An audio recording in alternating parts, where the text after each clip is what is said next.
गणमाध्यम बारंबार खबर प्रसारित प्रभाव में सरकार को चेता फेरिला।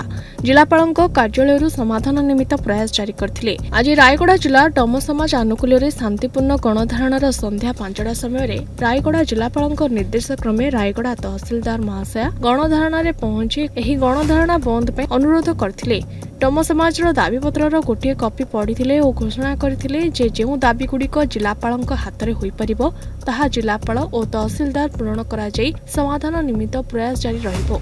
जो दाबीगुड़िक जिलापाल क्षमता बाहर से दाबीगुड़िकर स्थायी समाधान निमित्त सरकार को जणाई समाधान व्यवस्था करा जिबा सहित गणमाध्यम तहसीलदार महाशया घोषणा करथिले। प्रथम पर्यायर रायगड़ा जिलार आखपाख 20टी पड़ारे रही है डम्ब परिवार को थैथान प्रतिश्रुति रायगड़ा जिला सदर महकुमा गोटे डम भवन निर्माण प्रतिश्रुति देते फल डम समाज गणधारणा अनिर्दिष्ट काल स्थगित घोषणा करते।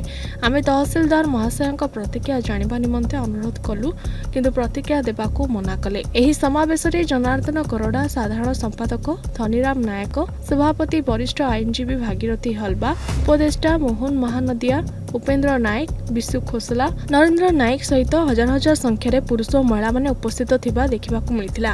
एही कार्यक्रम आरंभରୁ शेष पर्यंत 2 दिन पंच परिचालना और उपस्थित डम समाजर भाई भौणी माननकु उत्साह करी धारणस्थल को आकर्षणीय करथिले। सेही व्यक्ति जनक हेउछंती वरिष्ठ नागरिक अवसरप्राप्त शिक्षक समाजसेवी तथा रायगड़ा जिला डम समाजर उपदेष्टा श्रीयुक्त तेली नायक। तांकर एही दायित्व को समस्त डम समाजर पुरुष और महिला माने बहुत प्रशंसा और सम्मान धन्यवाद देथिबा गणमाध्यम रे दृष्टिगोचर होइथिला।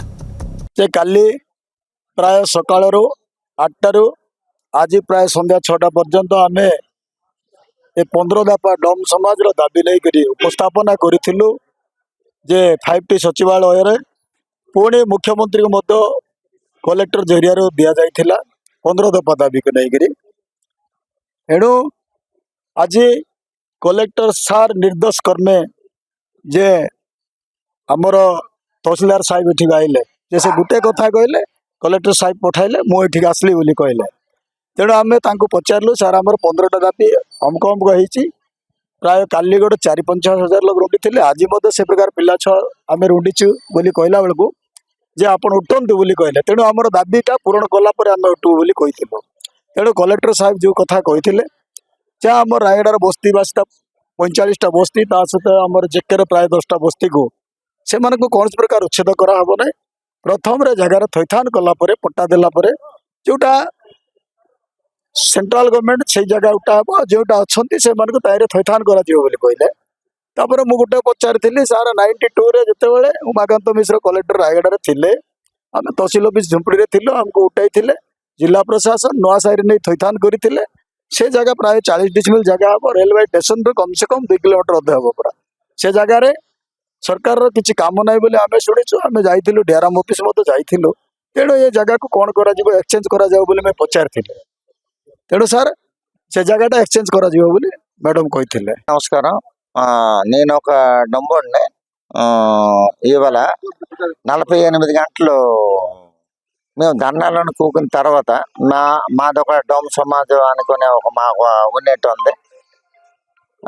కూకిన తర్వాత ఇవాళ తహసీల్దార్ మేడం వచ్చేసి మా ఒక 15-16 డిమాండ్లు మాది ఉన్న తర్వాత దాంట్లోనే కొన్ని వాళ్ళు మాకు తెలియపరిచారు. సరే మేము దీంట్లోనే మేము సరే ఏది గవర్నమెంట్కి ఏది ఒక ఇది అవుతుంది ఒక నిష్పత్తి ఏదనుకున్నా తీసుకుంటాం అనుకుని చెప్తున్నారు. ఆ లెక్క బట్టి మేము లేచిపోయినాము ఇవాళ. అందుకనిసి మా మేడంకి మధ్య నమస్కారం అందుకనిసి మేము తెలియపరుస్తున్నాము. ధన్యవాదాలు. रायगड़ा जिल्लारू मालेश कौशल्या रिपोर्ट न्यूज 8 ओडिया।